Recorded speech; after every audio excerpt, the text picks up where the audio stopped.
Hello everyone, this is Ekta and welcome to my YouTube channel Ekta Educator. Today I will discuss about the curriculum according to idealism, teaching method according to idealism and discipline according to idealism. Curriculum जिसे हिंदी में पाठ्यक्रम कहा जाता है। पाठ्यक्रम के बारे में आदर्शवादियों का कहना था कि जितने भी आदर्शवादी विचारक थे उन्होंने पाठ्यक्रम को शिक्षा के उद्देश्यों के साथ ही निर्धारण उसका डिटरमाइन कर दिया था, क्योंकि शिक्षा के उद्देश्य तभी संभव हो सकते हैं जब पाठ्यक्रम उसके अनुसार हो। जितने भी आदर्शवादी थे उन्होंने सत्यम शिवम और सुंदरम के पर बल दिया। उन्होंने कहा कि सत्यम किसी भी रास्ते या भगवान की प्राप्ति या फिर आत्मानुभूति के लिए सत्यम शिवम और सुंदरम के पाथ को ही हमें चूज़ करना चाहिए। उन्होंने eternal values, ideals and values के बारे में बताया कि बाहरी के साथ साथ आंतरिक वैल्यूज़ या मूल्य भी जो है बहुत ही ज़्यादा इंपॉर्टेंट है और वो अच्छे से होने चाहिए। आत्मानुभूति के बारे में बताया कि ह्यूमन एक सोल कैरियर है, आत्माधारी है और उसका आखिरी उद्देश्य क्या है, आत्मा को प्राप्त करना। आत्मा को प्राप्त करना ही उसका आखिरी उद्देश्य है इस जीवन का। इस तरह हम कह सकते हैं जितने भी आदर्शवादी थे उन्होंने पाठ्यक्रम वही है जो जीवन के उच्च आदर्शों का निर्धारण कर सके, या जो वो पाठ्यक्रम जो कि जीवन के जो हाई आइडल्स हैं, आदर्श हैं, उन पर वो डिपेंड होता है। करिकुलम जो है वही है जो ह्यूमन अपने एक्सपीरियंसेस द्वारा प्राप्त करता है। प्लेटो के अनुसार, जो उन्होंने प्लेटो हैं जो आइडियलिज्म जिन्होंने मेनली दिया था, उनके अनुसार शिक्षा का आखिरी उद्देश्य क्या है, शिक्षा का लक्ष्य जो है वो भगवान की प्राप्ति है। ठीक है, इसलिए पाठ्यक्रम में उन सब्जेक्ट्स को उन्होंने इंक्लूड किया जिससे व्यक्ति जो है वो सही एक्टिविटीज़ कर सके और सही रास्ते पर जा सके, उसके अंदर आइडियलिज्म की या आइडल की क्वालिटी डेवलप्ड हो सके। उन्होंने पाठ्यक्रम में जो सब्जेक्ट चुने उसमें mainly language, literature, history, geography, maths, physical science और एक्स्ट्रा थे। और मोरल एक्टिविटीज़ के लिए जैसे रिलीजियस मोरल एक्टिविटीज़, जैसे बच्चों में नैतिकता का भी विकास हो, उसके लिए उन्होंने कुछ धार्मिक विषय जैसे रिलीजियस, थियोलॉजी, म्यूज़िक, आर्ट और अदर सब्जेक्ट्स भी उन्होंने पाठ्यक्रम में इंक्लूड्स किए। इन सभी माध्यमों या इन सभी पाठ्यक्रम जो हैं, जितने भी सब्जेक्ट उन्होंने अपने पाठ्यक्रम में डाले, उन सभी सब्जेक्ट्स का मेनली जो उद्देश्य था वो यही था कि बच्चे अपने धर्म के बारे में जाने, ताकि उनमें स्पिरिचुअल पावर या स्पिरिचुअलिटी का विकास हो सके और बच्चे जो हैं वो एक सही रास्ते पर चल पाएँ, जिससे उनके अंदर आदर्श जो वाक्य है या आदर्श जो बिहेवियर्स है वो डेवलप्ड हो सकें। अगला है हमारा आइडियलिज्म एंड टीचिंग मेथड, अर्थात जो शिक्षण विधियाँ कौन कौन सी हैं आइडियलिज्म के अनुसार। उन्होंने माना कि जो टीचर्स हैं उनको पढ़ाने के लिए कुछ ऐसी शिक्षण विधियों का प्रयोग करना चाहिए जिससे बच्चा क्या है अट्रैक्ट हो सके। टीचिंग मेथड्स कह सकते हैं एक ऐसा रास्ता होता है, वे होता है जिसका प्रयोग टीचर द्वारा किया जाता है ताकि वो बच्चों को अपने सब्जेक्ट में एक इंटरेस्ट दिला सके, बच्चे उसमें रुचि ले सकें, उसकी तरफ आकर्षित हो सकें, तभी वो सीख सकते हैं। तो आइडियलिज्म के अनुसार जो टीचिंग मेथड उन्होंने यूज़ किए थे, उन्होंने कहा कि अगर हमें शिक्षा के उद्देश्यों को प्राप्ति करनी है तो उसके लिए हमें क्या है कि जो टीचिंग मेथड है या जो रास्ता है वो सही चुनना चाहिए।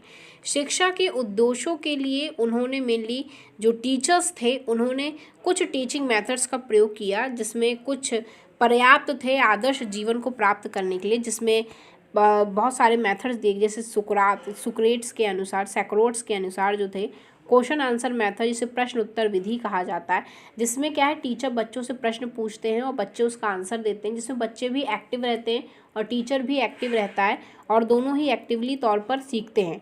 प्लेटो के अनुसार डिबेट मेथड, जिसे हम वाद विवाद विधि भी कहते हैं, जिसमें बच्चा अपना पक्ष रखता है कि उसने किसी एक टॉपिक के बारे में अपने विचारों को देता है, जिससे बच्चा बहुत सारी चीज़ें सीखता है।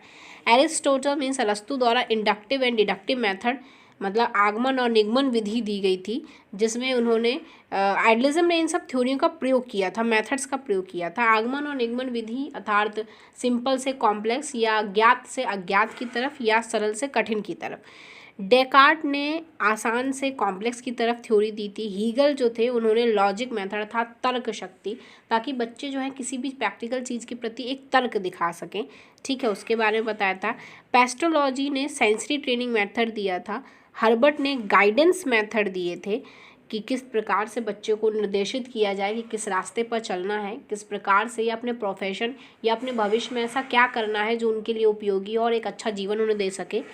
फ्रॉबल ने प्ले मेथड, मतलब उन्होंने कहा कि बच्चों को खेल के द्वारा ही सिखाना चाहिए, क्योंकि बच्चे उसके द्वारा अधिक मात्रा में सीख सकते हैं और ज़्यादा एब्जॉर्व कर सकते हैं। किसी प्रकार का खेल के दौरान पर बर्डन नहीं होगा, बोझ नहीं होगा, वो आसानी से किसी भी चीज़ को सीख सकते हैं।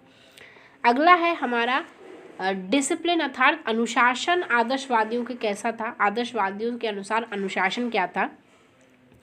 जितने भी आदर्शवादी विचारक थे उन्होंने बच्चे को माना था कि उसमें क्या है, बच्चा जो होता है वो जब वो जन्म लेता है तो उसके साथ ही वो अच्छा या बुरा नहीं बनता है।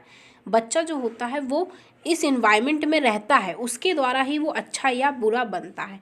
और इस वजह से जितने भी आदर्शवादी थे उन्होंने अनुशासन को बहुत ही महत्व दिया।